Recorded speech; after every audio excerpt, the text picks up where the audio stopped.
All right, let's kick this off. We've got a lot of people already with us, so let's give a brief introduction and then introduce the webinar. So, for those of you who don't know me, my name is Serge. I'm head of product at SqlDBM. I'm also the author of data modeling with Snowflake. I'm a Snowflake superhero as well. Just renominated for, they just announced the new class of 2026. So this is my fourth or fifth time now. So yeah, great to be with you and great to have Hazal with me, my old partner in crime. I'll let Hazal introduce herself. Thanks, Serge, for the great introduction. Good morning and good afternoon, everyone. As Serge mentioned, I am Hazal. I'm a data modeling engineer here at SqlDBM.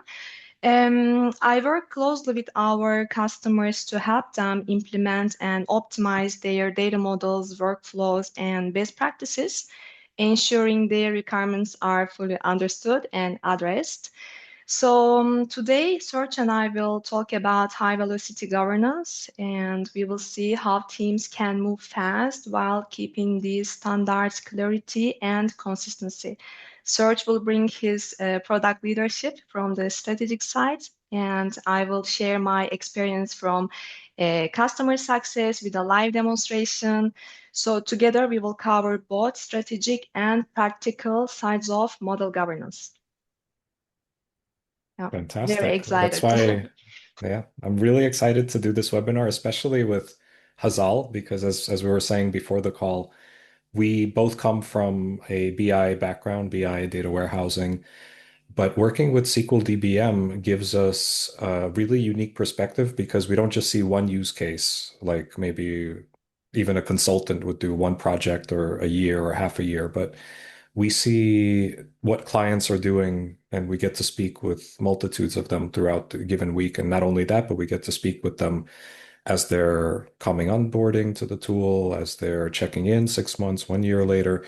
So we get to see what works, what doesn't work, use cases that we wouldn't have otherwise gotten exposure to, big clients, small clients.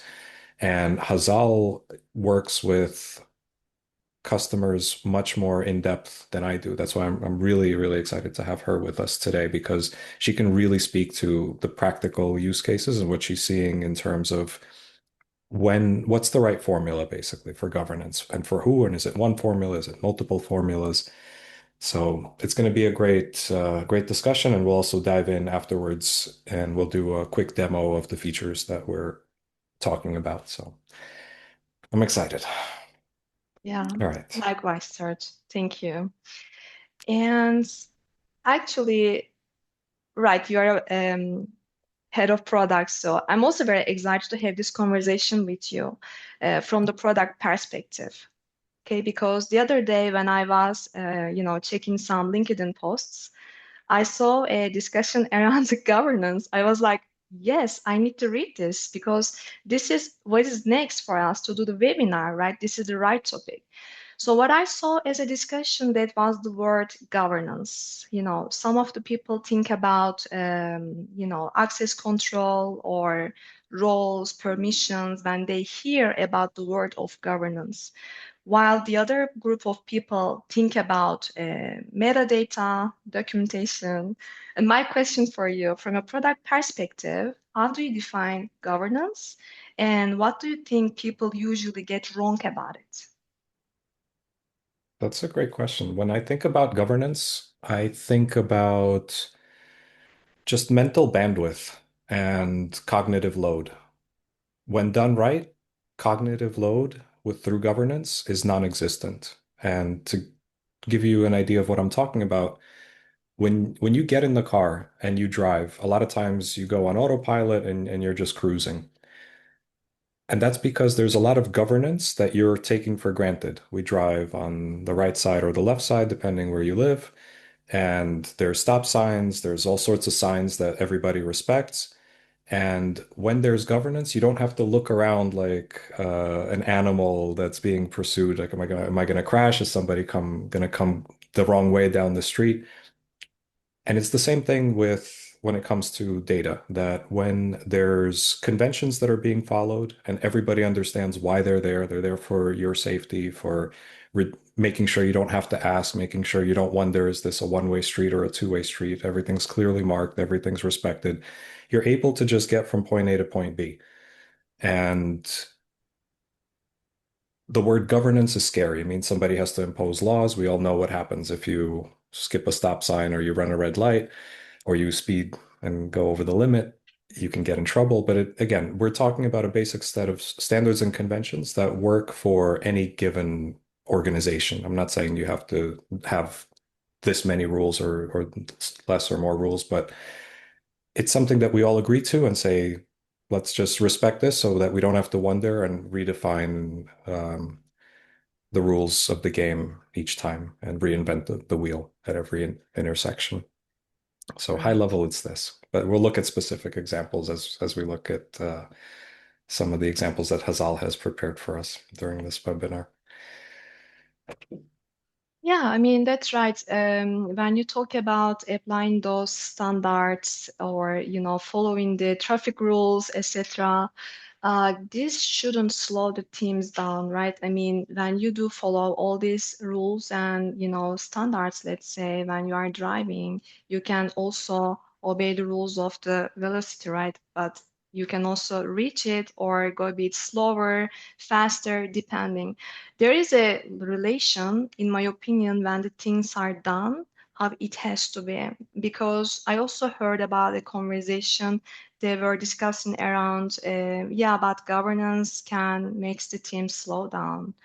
In my opinion, it does not. It can if it is not done in the wrong way, and if it is not, done in a centralized way, it can slow down the teams because in my opinion, roles and responsibilities are important. As a data practitioner, I shouldn't be the one who will be following all these standards, and I wanted some automation, right? Because I want to focus on my daily work that gather the business requirements and just convert them into models, conceptual, then go with logical, and then finally implement some physical structures into data warehouses. When I start following all these naming standards, whenever I do a change, I need to go and check what was the standard. Okay, I'll come back. This make me Mhm. slow down, not the governance itself. So this is my opinion, but really, as you mentioned, so we will cover more in detail.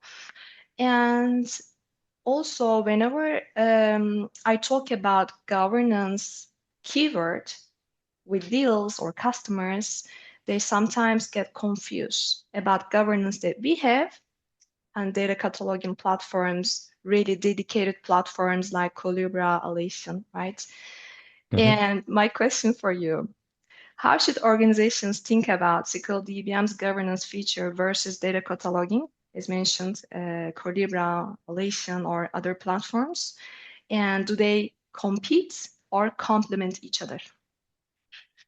That's a great question. And I think we chose the term, the description model governance very deliberately because we wanted to emphasize that we are not a data governance tool. We're not a data catalog. And there's a conversation to be had about when you need a data catalog. These are these are big investments, both in time and implementation. They don't, it's not a tool that would just plug itself in and solve all your problems for you. They require roles and governance and specific people and profiles to be involved and take ownership of certain things. So with Mhm. SqlDBM, we just saw a natural extension of things that people would already be looking to organize and maintain and track and tag and assign and things like that. So we started extending our existing models with governance features like fields, like reports, which are pages of metadata, rich text, and we saw this as just a natural complement to modeling. And does it compete with catalogs? It does not. It actually sits right alongside it in terms of if you're using a catalog and SQLDBM, one will feed into the other. using our APIs. If you're not ready for a data catalog, maybe model governance is really all you need at your stage in your company's growth and data maturity. And we're going to see exactly what those are in context, but I would say it's a tool set, a set of features that kind of grows with you and will work even up into the advanced stage of when you're using a data dedicated catalog. Hmm. Yeah, Okay. makes So sense. as I said, the reason that I thought it would be fantastic to have you here is to pick your brain about what you see with clients when you're working with prospects, with existing clients, when you do check-ins to see what works, what doesn't work. Is governance part of the conversation on day one, or do people start off in just focusing on modeling and eventually work their way up to it? When do they start thinking about modeling entering the picture? Yeah, good question. I mean, as I mentioned, probably it doesn't come from the first day because most of the teams think that governance can slow the teams down. So that's the thing that I was mentioned earlier. Because usually, early on, teams are focused on building fast, moving fast, building the dashboards, pipelines, and getting the value from the data from the first day. So since this happens, then the things get out of the control. Why? Because there is no any consistency. There is no any control mechanism. They just keep building, building, and delivering. So once business stakeholders start asking questions, who is the owner? Does this table contain any PII? What is the source of this table? Things get super, super complicated because finding an answer of a question gets difficult. And this is the time when I hear about governance. And this is when the governance entered the conversation. But most of my experience that I had, it is not from the first day. I mean, some of them actually probably it can enter, but usually not. Because if they already built their data models without any consistency, and then they come to us to help them with applying some standards, right, for naming conventions or creating some column formats, table formats, or applying more metadata. What is very important that having a single source of truth.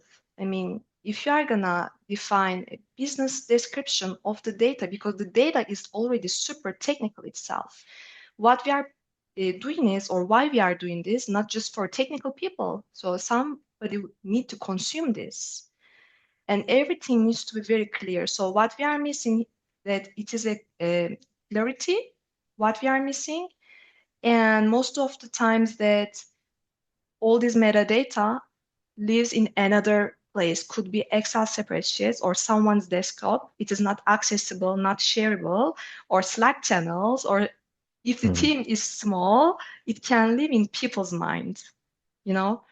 I mean, so the main challenging thing is that about governance is a lack of governance from the beginning. And when the teams get to scale, and that might be because the teams can grow, right? Or the data models can grow. And then business stakeholders start asking those questions. And then we hear about the governance. So this is what I Absolutely. experience.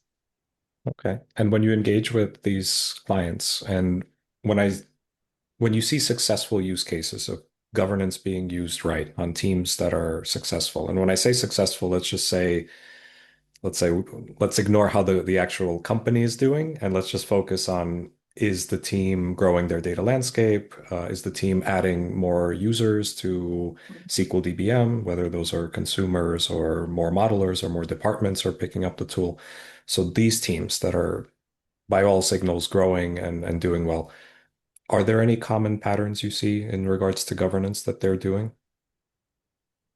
Yes, I can mention about reusable standards. You also touched base on that at the beginning of the call. And the reusable standards are life saver, time saver, because you create once, then apply all. Automation, very important. And those are the successful ones. Clear ownership, who owns it. Responsibility is important, right? If you are looking for an information or if something needs to be changed, I mean, nobody owns it because it's not clear who owns the table or who Yeah, owns the it's just a data. table in the database. Who do you go to complain, right? Where's the complaint window for this Yeah, column? I would also add one more thing. Starting small, right? What it means that, I mean, yes, you need to define some standards, but you don't have to write books on that, you know. What you need to Damn, there just, goes that was my gonna be my next book. Man, you just ruined oh, it. I mean, It's no, what okay. I mean is more like, when the teams come, they complain about, they don't have consistent naming conventions, so they have thousands of tables in a single schema. So they just got confused everything, and they also made others confused on what they have. It's not searchable. It's Mhm. like, because at the end of the day, the people who built these tables, they are maybe no longer in this project or no longer in the company, and they are not documented. And Right. this person just left, you Okay. know? Of course. And to bring this down to earth, can I ask you to maybe give one or two actual concrete use cases from clients that you've seen of practical challenges that they solved through governance? Definitely, I can share one of our enterprise customers. They are a retail company around like 20 data teams in different regions like Europe, Latin America, North America.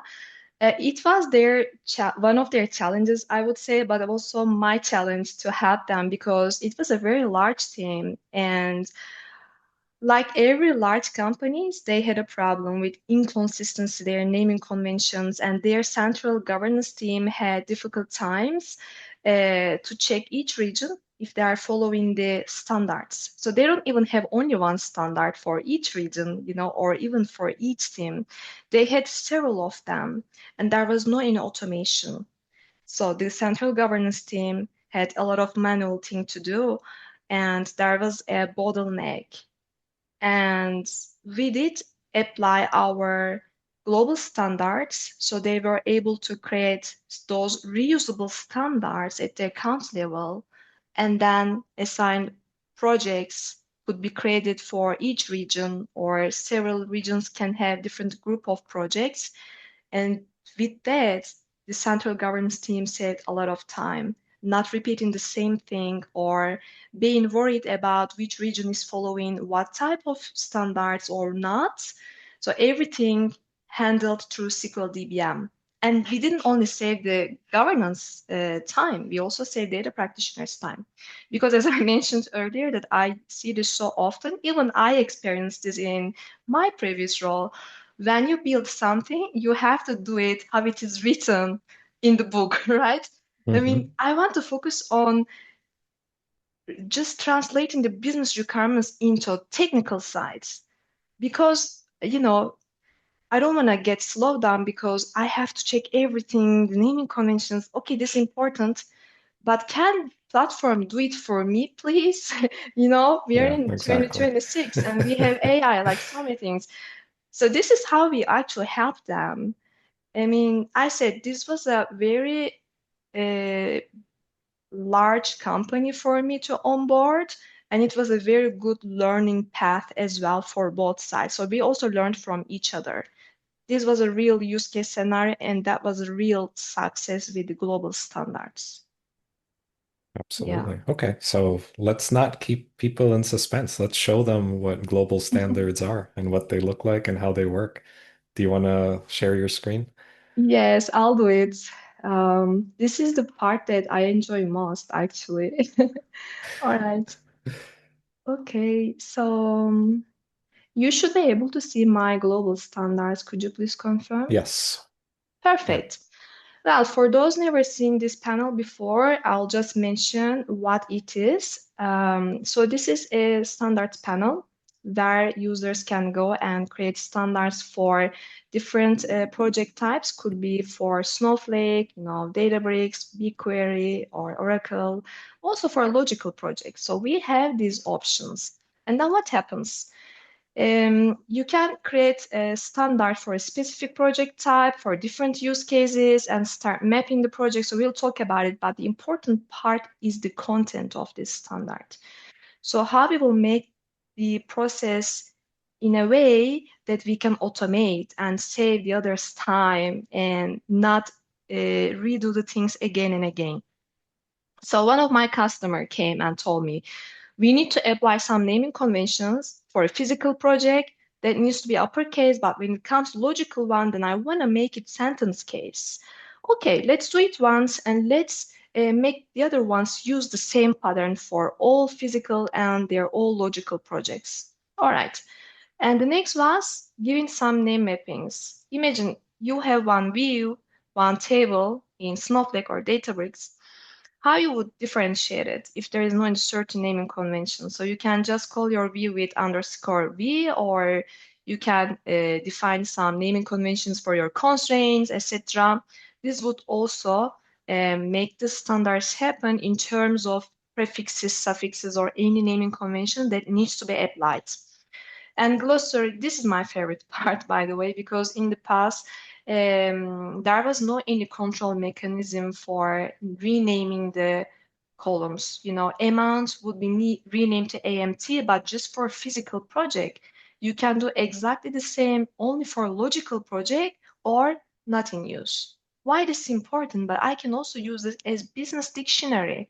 IND is the referring to me indicator, right? Because people needs to see this. They want to know what is definition of IND. And column template is my the other favorite part because you can create as much as template is needed. You can assign as much as column is needed. I remember that we were using a lot ETL IDs, and all of our source table had ETL ID, ETL timestamp, file name, etc. And with the column templates, we can, create those commonly used columns and just given a certain data type, structure, and description. So everyone will use the same column template. Table template, very similar. Create some table templates can be used for data vault modeling. Since it has a lot of tables, we want to keep the same pattern in terms of primary columns, default columns, color coding, and this is another section that we can cover when we wanted to make the things consistent. Not only the column templates, but also table templates are very important. So what governance team needs? They need the consistency, right? Imagine I'm using the yellow flag for defining work in progress. And this needs to be used across different teams the same way. I mean, not the other one will just go ahead and say, okay, yellow will refer to PII, although the other Yeah. team is using pink as PII. Well, you set the standard. Now your job is to go to every team and convince them to use it, right? You've got your work cut out for you. I mean, not yet, because the next would be is going back to the standards once this is created. And here is the magic. Here is the reusable standards is coming. You can map this to several projects, right? I can use this here, Oh, here, so here. you don't have to convince anybody. You just go ahead and select it, and now they're forced to use your standard. This is the enforcement. This is what we want, actually. And they don't complain about it because data practitioner doesn't complain about it because they really want to build and deliver fast. They don't want to go back and check their naming conventions, what they did. They want to automate this process. It is a kind of enforcement is given by one click that can come from an admin user or like admin, but has the governance role, etc. But then the platform will automate this. Now we have this project linked to this standard, and I'm gonna go to this project to see what's gonna happen. So I can just select this from my dashboard. And what's gonna happen that the platform will just give you the notification and search. You're right. When you ask, do I have to follow because I'm enforced to? This is true. I mean, this is how we help teams to do. But on the other hand, they will have a visibility of what is going to be implemented into their project. So this is a list, what is coming from global standards to into project that I'm working. And this is the list. This is the list what we have just seen in the standard. First, we apply, and now the standards are just brought. You see, I have the flags Mhm. already coming from the global standards and column templates. They are not editable through here, and that's the magic. Because if this is used in 10 projects, we don't have to edit 10 projects. We only need to edit the global standard, and it will apply all these changes into 10 projects itself. And this is the automation where it happens. And Amazing. this is And where I'm we going save to time here. anticipate the audience question. Yes, there is a way to opt out of standards, both enforced through governance and all of the features that we're going to be showing later. You can take a single object or a single column and ignore standards if this is some kind of legacy convention or something that, doesn't follow the standard, but needs to be maintained. We all have cases like that of things being dumped on us that we now have to live with, but this is the way to do it. Okay, Yeah. so let's take a look at some of the governance suite features and see what else we have in our bag of tricks. Yeah, sure. Yeah, I mean, I just created a new version so we can see how the names have been changed and standards applied. As Serge mentioned, when we say governance suite, we can talk about pages. And I just brought one of the use cases from the real customer success. This doesn't have to be that. This can be used for other use cases as well, but it's just one of them. Why? Because right now, it's only me who is working in this project, but when the data model grows, I would probably need to invite more people into my project. As Serge mentioned, could be another data modeler or consumer who needs to understand those data models. And first, when I come into a project, I want to know what is the purpose of this project and what is the model type, what architecture was followed, right? What type of data modeling architecture that we are following and core design principles. This is the part that we can document. And this can be used for different use cases as well, as we can define who owns the governance, right? Data steward. We can add some links, either external links, or you can link the objects even from the diagram, right? Sample model, and who is the project owner, a lot of metadata. The question is why it's important to have it here in SqlDBM. Because we are sharing the diagrams with others, great to have it in a single place rather than navigating them or sending them some PDF files or Excel spreadsheets that would probably live in someone's desktop. That's the thing that we really help our users to have it everything here in SqlDBM for having visibility on everything. And this Yeah, also one save one time. tab, one tool. Yeah, sorry, I didn't mean to interrupt. No, sorry, please go ahead. Sometimes I just keep talking, Serge. You can interrupt me whenever you want. I don't know, all good. Yeah, I mean, I always say that this can be a part that users can do their self-onboarding on the project. And with that, I don't have to consume project owner's time who needs to explain me why this project was built, so I can basically read it, right? This is Mm. very important. But as we mentioned earlier, that when you asked me when the governance comes on the topic, I said when the business stakeholders start asking questions. And where are the answers? So the answers are here in our model governance fields. So when a business stakeholder asks, who is the owner? What is the source system? Is there any masking policies applied? And what is the data classification? Does this table contain any PII, right? And what is the methodology? Okay, so I have a methodology is already written in another place. I don't want to bring in because it's too long and everybody has the access because it's also a cloud platform and I can edit this as an external link. So they can just click and jump into the platform where they need to read the methodology. just the use case, right? It's just a sample. Amazing. And these are fields that teams can define for themselves, right? So these are not pre-populated fields. You can create and maintain as many fields as you need, and you can select, Yeah. like Hazal has drop downs, checkboxes, URLs, default values, all of those things. Again, just save time and maintain consistency throughout. Right. Right. I mean, users can create them through here. There is no any limitation. So a lot of fields can be created as much as they need. And the next step is generating a report page. This is where we can also share HTML format of our reports with the business stakeholders. And this is where they can find their answers. You know, who is the owner of account types table? So I know the Yeah. owner is David.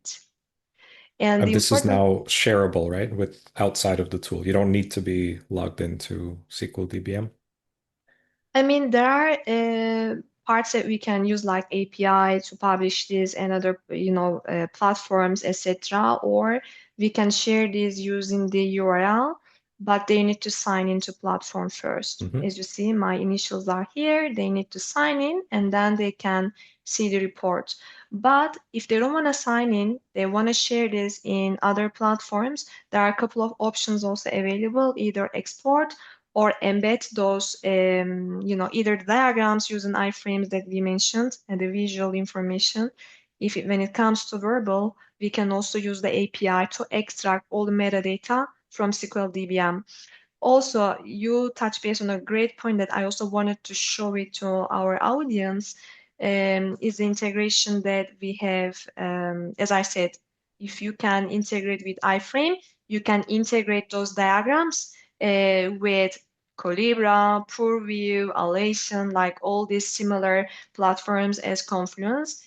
The visualization will be like this. So everybody can go and see what the data model looks like, either physical data model, logical, the one that speaks with the business spatially, or conceptual. But if you scroll down, we have another part that I was just showing you the report page where all the metadata lives. This can be also embedded into Confluence page, and like dynamic search is also here. So if I'm going to look for something about customer, I can find it either under object name, column name, even, can based on a description. So we can find everything about a keyword through here. So let's say I'm looking for this table, so I can navigate and see the metadata. Well, I mean, this is great because this is a dynamic right now. I have version 26 because I just saved the project. If I'm gonna refresh my Confluence page, it will bring me version 26. So I don't need to worry about what version I have in Confluence page. Right? It's similar for if this was a Colibra page. So it was gonna be similar because this is how it works. During the embedding Oh, process, if the last revision is selected, it will, just keep the versions aligned to each other. amazing. Okay. Yeah. So, but here you're showing you've touched on a number of topics. So one is there's data stewards, maybe the governance team who would be setting some of these things. There's consumers who might be looking at them, or viewers who might be looking at them through an integration or a read-only coming into a project just to search and kind of discover. And then there's the modeler. So can you talk a little bit about how all of this works in the tool, the different roles, the different permissions of who does what, and how different personas might interact with this? Right. It's a great question.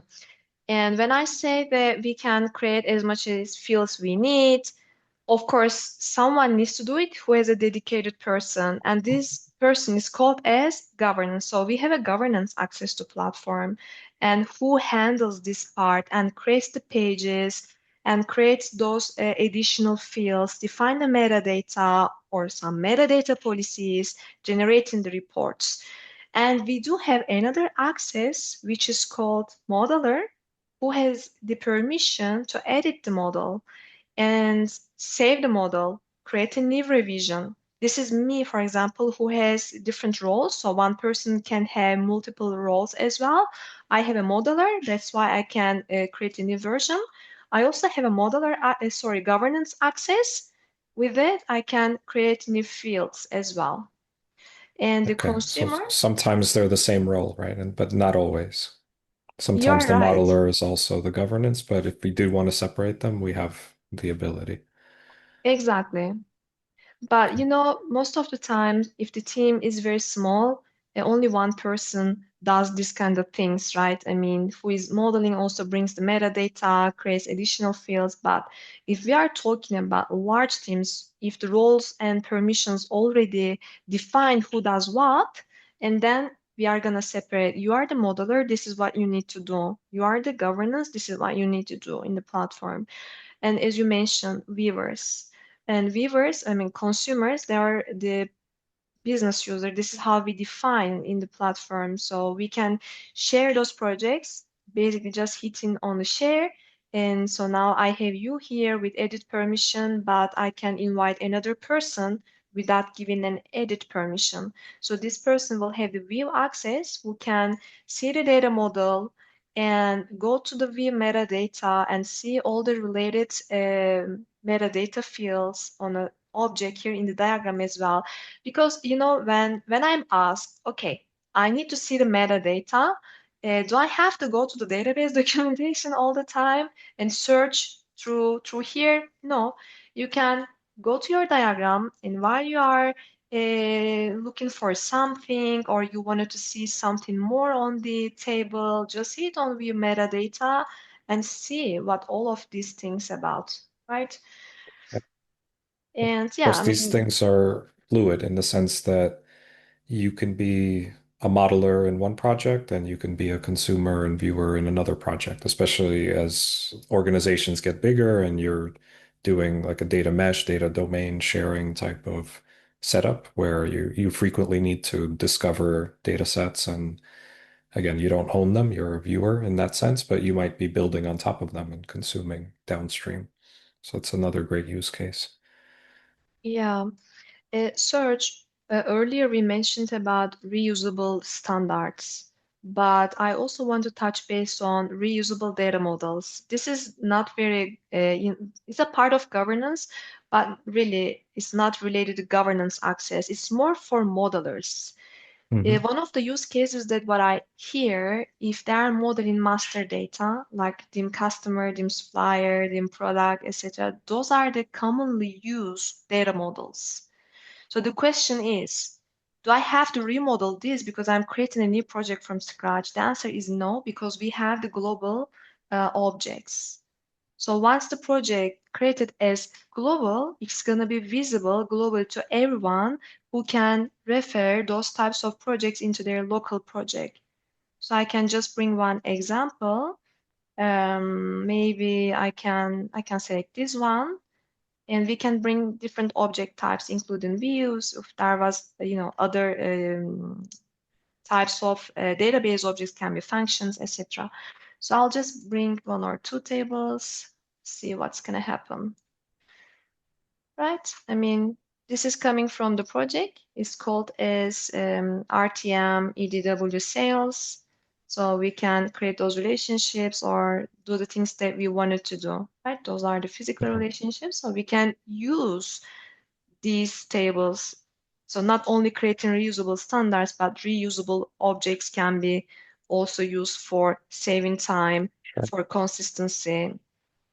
And some teams also have a project where they literally copy paste because these are going to be read only, but in sometimes you can copy paste tables or objects as templates from one project to another. Just literally Control C, open another project, Control V, if you want to then adapt and change it. So some of these we're not going to have time to model and show you live, and it would be a whole separate webinar, but I wouldn't want to not mention the logical to physical. So just so folks know that in a lot of use cases, that's exactly the scenario that Hazal is describing. You have your logical or conceptual model of a customer, and instead of referencing it like Hazal has, you would model it in logical and then export it out to a physical project and work your way up from there. And I will. just because I this is my favorite feature, Hazal skipped over it, so I want to make sure we highlight this to the world. Table templates, because I'm a nerd. I like YAML. Can you show table templates and how those help standardize? This is if you see the little icon next to that, the compass. Um, those came from the governance project that Hazal synced earlier, so she didn't have to define this from scratch. As you can see, it's quite detailed. So I'll let Hazal explain table templates. Yeah, thank you, Serge. Yes, this is coming from the global standard, and I didn't have to build it myself because this was already built in the standard. What's gonna do that? It will help me to create a type 2 dimension table. Could be customer or it could be product, but I don't have to follow everything that I have to or check everything manually. Instead, I can just go ahead and hit create from template and select the related template. So what's going to do that? It will create the table by implementing all these default columns and primary columns. And there are some other columns grayed out because they are coming from the other template, which is called column templates, right? Full list is already implemented here. So this process also saves time. Whenever you need to create a dimension table, it will inherit everything is defined in the YAML template, table template in YAML format, right? Those are the predefined input parameters. So we can give a logical name, a physical name will have, dim prefix. And whenever I will create type 2 dimension, the color will be in red. So then I can go ahead and filter using the colors and just show me the objects that are type 2 dimension, right? Yeah, fantastic. Yeah, Mm-hmm. the way I like to describe it is that column templates are binding. So if you bind those to a table, if you make a change to the column template, it'll update across all existing tables where it's bound. Whereas table templates are more like recipes. It'll just create a table or an object based on those instructions that you have hard coded in the YAML, but then you're free to edit and customize the table as you see fit. Okay, Yeah, fantastic. We got through a lot of these. Doing great on time. yep. All right. Anything you that we didn't touch on that you still wanted to highlight before we jump to Q&A? I guess we covered everything. Maybe one thing that you mentioned by, copy paste, etc. I want to touch base on some duplicated object name. This is also part of governance because I mean, if I'm gonna just copy this table and paste it here, we have it underscore copy by default. Why? We don't need to repeat the same table name because it's not gonna be correct. But if you are gonna do it, the platform will notify you that duplicate object is detected. This will also keep some, consistency as well. Why I can't create the same name table under the same schema. Either I have to change an schema or rename the object. This is a kind of like, automation things. I mean, if you are going to ask me, I'll just keep talking about ensuring so many things. But maybe we can Okay. stop the product Okay. demonstration here and Yeah, go let's with the. answer some question. Or let maybe continue sharing in case we do want to jump to some functionality. But let's take some questions. And just from the comments, I see already somebody said governance needs to be rebranded because it's scary. And I agree, and this is where we started really this discussion that governance itself, when done right, it's like we use that driving analogy. Like I feel safer knowing that, we all drive on the same side of the road, just like when I visit England, I don't feel safe because I know I'm going to look the wrong way and get hit by a cab. But I think the this is a good analogy because the hard part of governance is not once we're in Europe or in America knowing that we drive on the right. It's when you don't have governance, it's convincing people that we need to follow a standard when everybody's going every which way. The challenge is being the one to say, all right, everybody, drive on the right, stop when the sign is red and uh, an octagon. And but it's kind of, it feeds on itself. When it's chaotic for everyone. But when it's done right and everybody agrees and everyone sees that they can just get in the car and tune out and reduce that cognitive load that we mentioned, it's really the minimal effective dose that you need. Like if you're in some prairie town, maybe you don't need all sorts of rules and zone parking and cleaning rules and alternate side parking. You just need to say, okay, we can drive here and we drive in this direction, and that's enough. But agreed. So let's take a look at some of the other questions we have. We'll try to answer them live. I'll read it out. The SqlDBM make a difference between high-level conceptual data model and a logical data model, and can you have global standards for both? Yes. So we do have logical projects or a separate data type, a separate project type, I meant to say. And you can have standards for both. Hazal has an example there. We don't have the time to go into the whole logical, physical, but effectively, yeah, it's a separate database type, project type. We have pretty advanced import and export rules where you can map data types, you can define discriminators and roll up and roll down behavior, and both have logical standards. So your physical projects still have logical names that you can control. And when you convert into or out of, those get flipped. So you can control physical standards in a logical project and logical standards in a physical as well. All right. Another one was on a conceptual model. We want to be able to define labels on the relationship lines and the business term. Can you do this? So yes, you can do this. And we at SqlDBM we pride ourselves in not being orthodox in the way we do modeling. If something makes sense and it makes people's lives easier, we don't like to draw the line and say, no, no, no, this is conceptual. It doesn't belong in a physical model. So a lot of these things where they make sense, they extend to the diagrams and to other physical projects. And in this case, you can do this on a physical project as well. You can also configure that in your diagram settings, kind of what you see and what you don't see.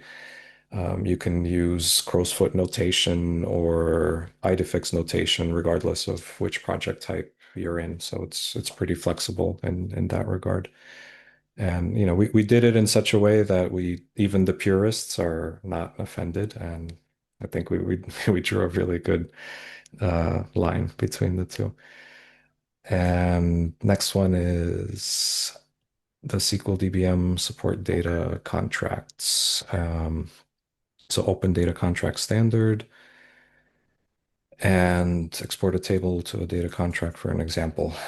We don't support that standard of data contract. We do support DBT and their what they call model contracts. So even if you're not using DBT, potentially the YAML that we generate, you can use as a type of data contract if you were building this by hand. But specifically that standard, we don't currently support open data contract standard, but we've uh, we've certainly looked into it, and it's something that we could potentially look into further down. But no plans, no timelines on that one yet. Next question is, if you link a data model from SqlDBM to a Confluence page, do the people visiting the page need a SqlDBM user login? The answer is no. The answer is they will see a live but view-only version of the project, and Confluence is not the only platform, as Hazal mentioned. If you're using um, we do have a direct Confluence integration through the App Store. We have a Confluence app that you can use, but we also have an iframe that you can use, including in Confluence, and anywhere iframes are supported. And these iframes, same thing. Anything you can do with this one, you can do with iframe. They're secured, so you do need a token, and you can invalidate an iframe, for example, from the app if you, for whatever reason, wanted to kill those credentials. So you have both of those options, iframe and Confluence integration. So let's take one more. Is it possible to assign default values for global template objects and reuse them across multiple models? If that's doable, how will the previous models be safe with newer versions while they were implemented by previous default settings? Um, the best way I'll answer that is yes, it's possible. And global templates, again, it depends on which which templates you're referring to, but if you mean like stand uppercase, lowercase, glossary terms, etc., the thing to keep in mind is again, we if you're using this functionality, again, we're not forcing you to use the functionality. It would be your head architect, let's say, or your central governance team who would decide whether these things are enforced on projects or not. And the thing to keep in mind is SqlDBM is a copy, a mirror of your data landscape, but it is not your data landscape. So you're free to make changes here before they are deployed, let's say, to your data platform or Snowflake or wherever you're doing your data modeling. And it's another way of saying you're basically free to create versions, version control, rollback, create alter scripts between versions. So it's not automatically going to just change your data model and break all your data pipelines.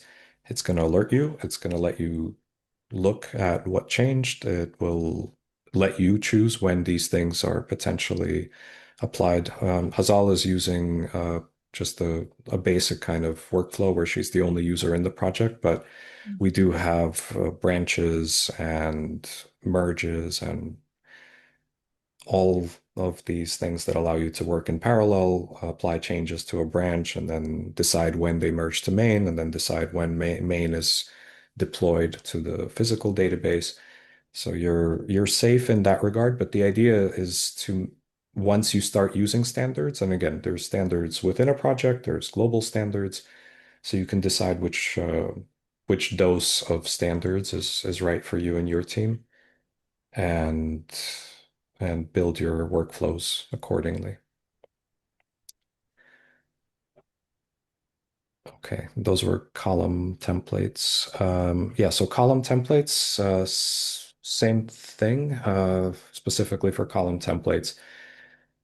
With column templates, you actually have an extra piece of control.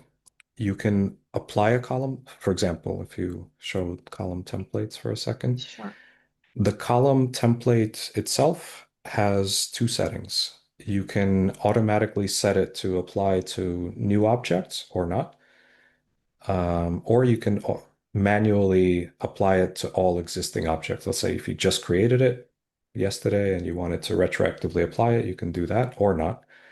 So you have flexibility with column templates, and you also have the flexibility of just because you have the template doesn't mean you need to apply it to any given table. So even when it's set to, let's say, apply to all tables or new tables, you can go to a table and remove the column template and either keep the columns or remove the columns for whatever reason you definitely don't want this table changing, then you can unsync those.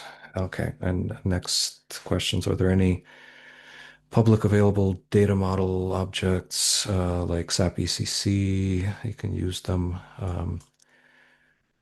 There are again publicly available, no, but we do have some industry models that we can copy to user accounts if they chose to. Specifically SAP, I don't know if we have SAP ECC. Would need to check, but we can take that offline. And will there be a recording? Yeah, there will be a recording. We'll share it with the attendees, and we'll also share it on LinkedIn. So be sure to subscribe to SqlDBM or follow if you're not following us on LinkedIn already. Wow, okay, that's a lot of talking. Okay, that's all the questions. If anybody else has, please write in. But if not, I think we did great in terms of timing. And Hazal, anything you wanna leave our viewers, Yeah. listeners with? Any parting thoughts? Actually, I do have one more question for you. And my question is like closing question. In the next year or 2 years, how do you want teams to think about SqlDBM's governance?